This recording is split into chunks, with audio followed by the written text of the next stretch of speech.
Bismillahirrahmanirrahim. Elhamdülillah. Ve salatu ve selamu ala Resulillah. Thumma amma ba'd. Бұл asar Malik ibn Anas rahimahullah'dan. Бұл кіші атақты имамдардың бірі болып саналады.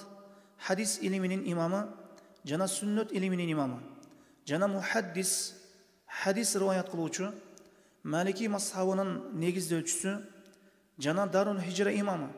Бұл дегені Мадинаның имамы. Антикені Мадинада жашаған хижри 179 жылы аламдан өткен. Қала әл-имам Малик ибн Анас рахимахуллаху та'ala. Малик ибн Анас рахимахуллах айтты: "Ас-суннату сафинату Нух. Ман ракибаха наджа, ва ман тахаллафа анха гариқа." Сүннет бұл Нух пайғамбардың кемесі. Сүннет бұл Нух пайғамбардың кемесі сияқты демекші. Кім аға миніп алса, ал құтылады. Жана кім аға шығып албаса, аға шығудан баш тартса, анда ал чөгіп кетеді.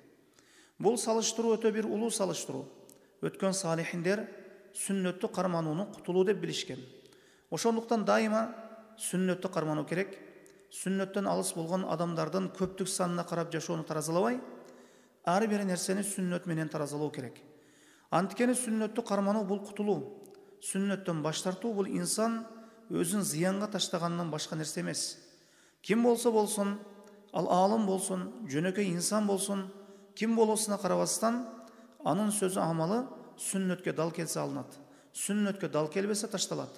Ошол инсан адамдар арасында кадыры бийик болсын, адамдар аны жакшы көрсүн, аны артынан адамдар көп эрчисин, анын ар бир айткан сөзү сүннөт менен таразаланат.